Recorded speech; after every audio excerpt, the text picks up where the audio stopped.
Hey there! So this week's video is going to be a little bit different. I'm not going to be doing any art. I'm going to be giving you guys my first impressions of the Prismacolor's Premier pencils. I got this set on my birthday. This is the 72 pencil set, and yeah, I just wanted to give you an idea of what I thought about them. They're my first ever good quality pencils, and I just wanted to come on here and talk about my first impressions. It's literally my first impressions. I want to let you know what I think of them, if they're easy to work with or not. If for a person that's trying it for the first time, what do I think? What are my thoughts about it? So yeah, that's what I'm gonna be doing. So to start off, I'm gonna be opening up this box. I'm gonna show you guys what comes in it, what colors are in it, and me organizing it and making a color chart. I made this color chart for them so I could keep tabs on what color is what and what number is for what color, and they're divided by layers. So the first layer has these two, second layer has these two, and third layer has these two. So after that, I'm gonna be talking to you guys about what the coloring is like with these pencils, what I found online, and all of that. I'm also going to be talking about the colorless pencils. What are my thoughts about them? Do I recommend them or not? All of that. And in the end, I'm going to talk about packaging. This is because I honestly don't think this is the main point of it, so I'm going to leave that for the end.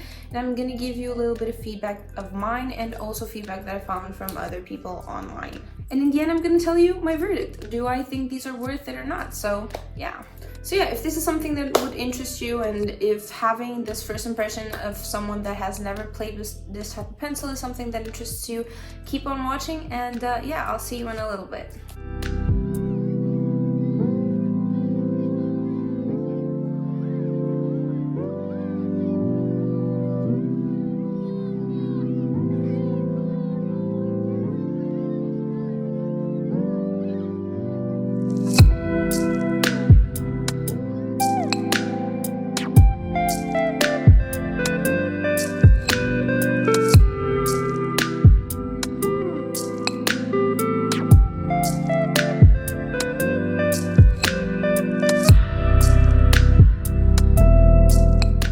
As you can see, I start off by swatching every single color of pencils that comes in this pack.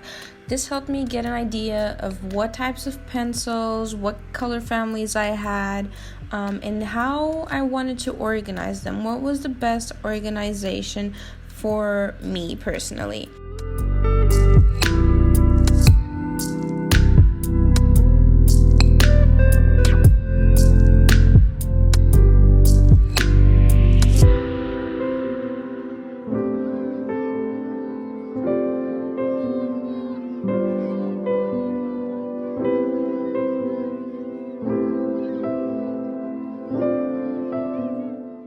After coming up with a plan and with an idea of how I want to organize each and every single layer of my pencils, I spread all of my pencils on my table and started organizing them, swatching them at the same time to see what color would come first and what color would come next, and that is exactly what you're seeing me doing right now.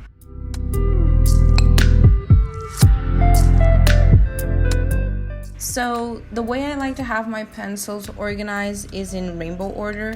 So I decided to begin from the last layer and start off with the grays and mix in the skin tones in this layer, because I wanted the skin tones to be separate from all of the other colors and shades, so it would be easier for me to just pick out the tones that I wanted. So you have lighter skin tones, darker skin tones, and grays, aka cremes, browns, and grays and black.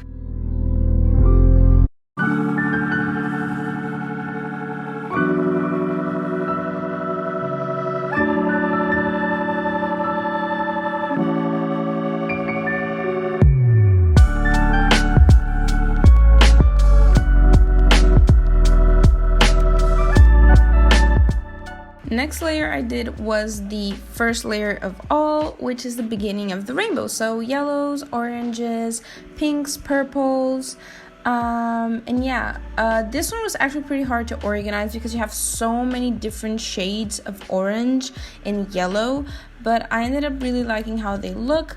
And then after this, I went into the second layer, which is the blues and greens layer. They were a bit harder to organize because you have the blues, you have the greens, and then you have the in-betweens. But I did my best into what made more sense to me. And I finished it off with the silver and gold pencils that just were randomly placed there.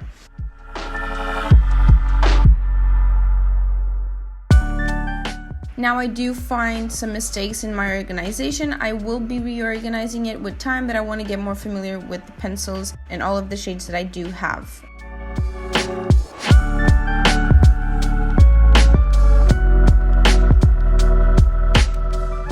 Lastly, as I mentioned before, I did a color chart. So I had this idea because of the color charts that we usually do with watercolors. So I wanted a similar thing so I could get better familiarized with the colors that I own, because this is a really big set. It's a 72 color set.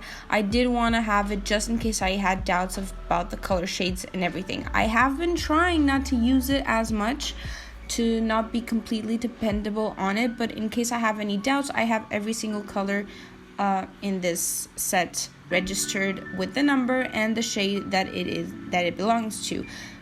This is when I realized that I may have fucked up some of the colors and shades that I added to this, and this is where I noticed that I had to change up the organization for my set. But for now, this is how it's going to be, and this is how it's going to say, and eventually I will reorganize it when I feel more confident with the colors.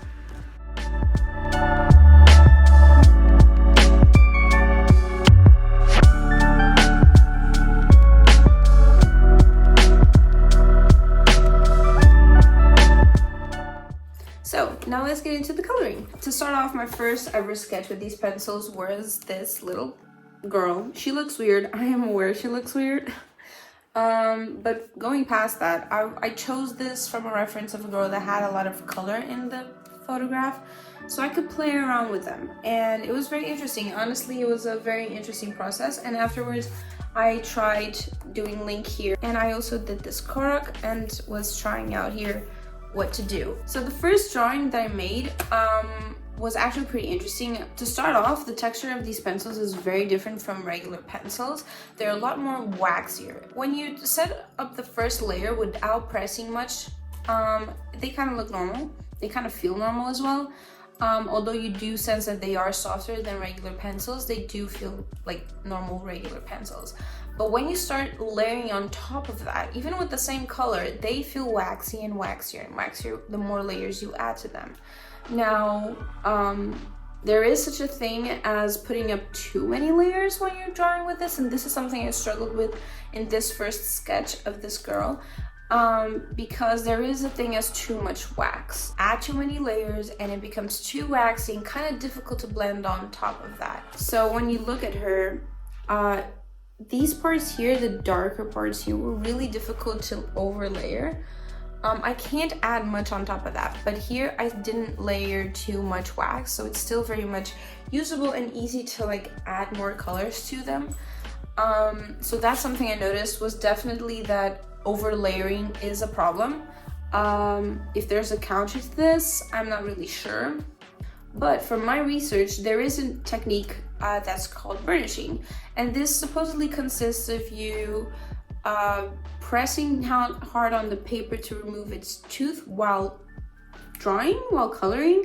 And so it removes all the graininess from the pencil. So as you can see here on the black, it has all the graininess of the paper. And then if you look here, you don't, because here it has been kind of burnished, I guess that's how you call it, and so you don't have that texture anymore and it becomes one smooth color. Now there is ways of doing this and there is motions that you can use specifically. I'm not gonna get into that because I don't know enough to even explain. Do your research, definitely look into that. Yeah. So in conclusion, these pencils are really smooth pencils. They're a lot smoother than regular pencils, and their color payoff is amazing. They're very bright, very colorful, and I mean, I guess that's what you'd expect from this kind of quality of pencils. But there is a learning curve to these. You can't just pick them up and start coloring like you do any other pencils. Another thing that I do think is very relevant to add to this is that these colors mix in very well with each other. What I mean by this is as simple as if you mix yellow with blue, it will instantly create green. And I'm not saying you have to color on top of it, just make a line of yellow on top of blue, it will automatically turn green. So you can see here, this is green, this is very green, but it's not. I didn't use green pencil on this. I actually used yellow as a base, and then I went in with blue vert pale. It's kind of a blue greenish color, and it turned into green. Honestly, it turned into green. So this is something that happens a lot. Like, they will mix, the colors will mix, and if you're not careful, you can unintentionally mix colors without wanting to. So if you have like one block of color right next to another, where they mix, where they touch, the colors might mix. So do keep that in mind. But also, this is a great tool because it means that you don't need a lot of colors to actually be able to create other colors and to mix them and to blend them to each other. You can definitely work with a less amount of colors than this really big set of mine. So yeah, I do like, this is also a property that I noticed, and I find it very fascinating, to be honest with you.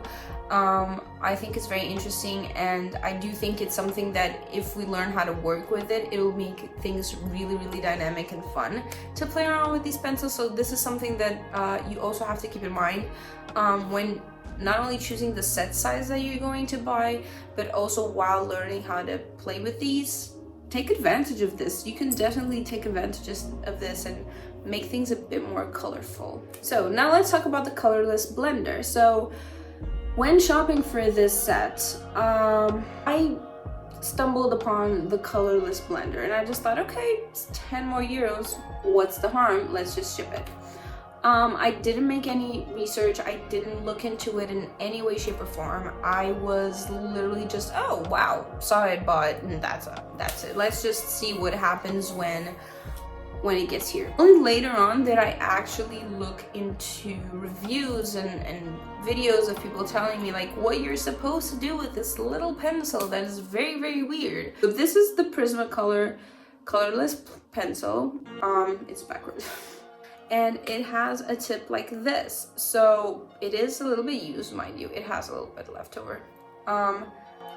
And this is a really weird pencil, let me tell you that. It is plasticky, like this is plasticky.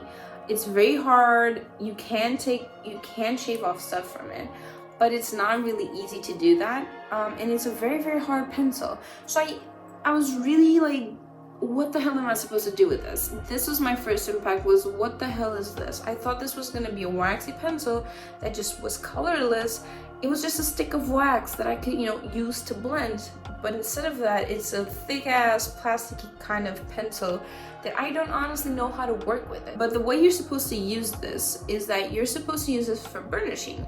So you're supposed to use it hard on the paper to make the paper flat, to flatten the paper and to make it easier for you to blend on top. So you're supposed to make a layer of color, or a thick layer of color if you prefer, and burnish on top of it with this.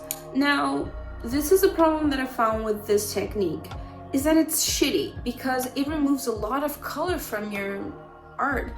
So when passing with this on top of other colors, this removes the pigment most of the time. You literally can see the pigment coming out. So if you press really hard, it doesn't really work, to be 100% honest with you. On the other hand, if you use this very lightly, you can use it to erase those little white spots that can still remain after you colored in your piece.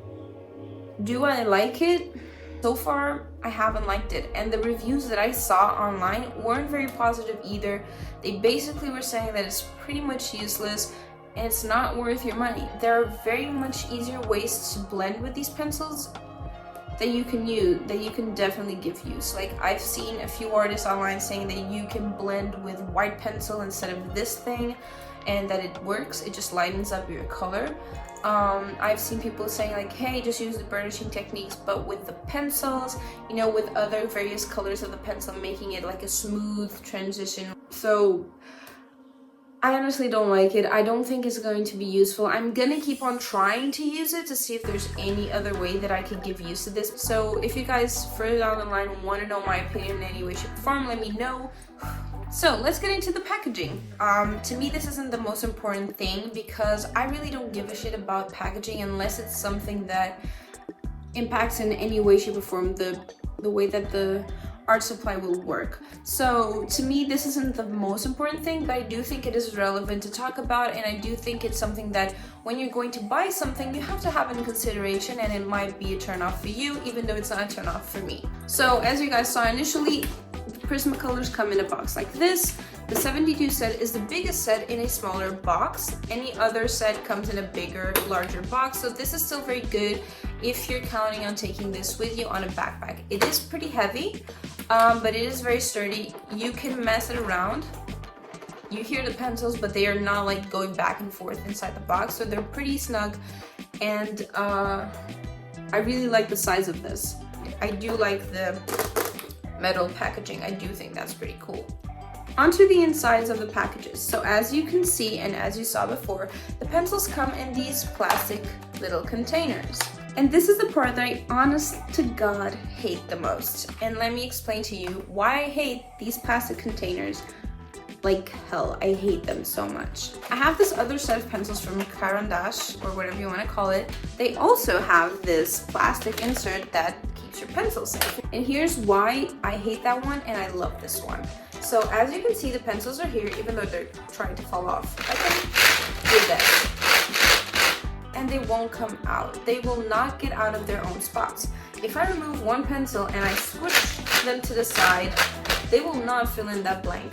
The same can't be said for the Prismacolors. So first of all, if you move them, they will jump out of their spots. And if you remove one of them out of here and swoosh them, they will easily go to the other side. So if you're like me and you're a neat freak and you like to have your pencils in a specific order or in a specific place, they will swoosh over really easily, like stupid easy. That is honestly the most annoying thing about the packaging for me personally. Now, onto the pencils themselves. So one particularity about the Prismacolors that I haven't been able to really experience myself is that they are a very, very soft lead. Now this comes with a really big con that makes these pencils become really, really fragile. So this hasn't happened to me yet. I do know that it is probably going to happen in the future, but these pencils break really, really easily. There's a really high probability of your tips breaking really easily. So keep in mind that sharpening them too much might equal them breaking even further. Another issue that I haven't seen in reviews and that I have confirmed myself is the quality of the actual pencil. The wood of these pencils supposedly is very fragile and can oftentimes come broken. And this is something that happened with this pencil in particular. It has a big ass gap. In my opinion, if I just add some tape to this really, really tightly, it should fix that. It's a really big issue when it comes to the size of this crack. So if this would have cracked all the way down, it would probably compromise the use of this pencil. I don't think it's gonna like rip open, but it does compromise the pencil. I am wondering, will other pencils end up doing this due to heat or use or something like that? But it was 1 in 72 pencils, so I really don't care that much. Now on to my final thoughts about the Prismacolor pencils. Firstly, I'd like to say that these are very different pencils from what I'm used to. I am mostly used to either regular pencils, coloring pencils, or water-soluble pencils. Those are the two main pencils that I've used in the past. These pencils are very smooth and very waxy, and they're very interesting to work with. You can really accomplish really natural looking and really realistic looking drawings with these, and I do think you can achieve better gradients with these pencils than you'd be able to achieve with regular pencils. More smoother looking gradients, that's what I'm trying to say. But it does have the whole learning curve because you do need to learn how to use these, and I do think that's something that is worth mentioning in this first impressions, because I wasn't aware this would require me to actually put in time and relearn how to use pencils. So I do think that's something to keep in mind when you're going to buy these, is that they do have that learning curve. But I do honestly believe that it is worth it to learn this new technique and learn this new medium. Another point that I think is very relevant to say is that I do not think that you need a really big set to start off. So majority of reviews said to get the biggest pack you can. You can play around with a lot more colors and it gives you diversity, and that is very much true. But I don't think that is necessarily the rule, and I do think that, yeah, if you can afford it, get yourself a bigger set. If you can afford it. If not, and you just want to dive into it, I honestly do think that with a smaller set, you can still color a lot of things. You can definitely get a lot of colors out of just 12 colors.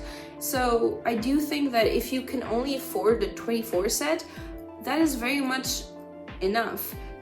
So yeah, keep that in mind when choosing which size set you want. To top this off, are they worth it? I definitely think they are. They're a whole new experience when it comes to coloring with pencils, and I'm very excited to try them out even further and to create more stuff with them. I want to experiment them on their own and on top of markers, on top of watercolor and gouache. I want to just play around with these. So yeah, I do think they're worth it. So yeah, that's all for this week's video. I hope you guys enjoyed this. If you guys ever tried these out, let me know your opinions, your thoughts. Do you advise them to other people? Leave your advice down below for others and for me as well, so we can all learn together and we can all, you know, grow a little bit more with each other. If this is something you guys would like to see, more reviews of certain art supplies, sketchbooks and whatnot, let me know. I will definitely be delving into this whole reviewing thing, because I do find reviews very interesting, especially when you're researching a specific art supply, what you want to do, what you know, which art supply to choose, what is better fit for you. Also, in this regard, I will be leaving a link down below to a video that actually helped me along with choosing which pencils to buy. I will leave it down below for you guys as well if I find it. So yeah, give this video a thumbs up, let me know what you'd like me to review, and consider subscribing. And yeah, I'll see you guys in my next video. Bye!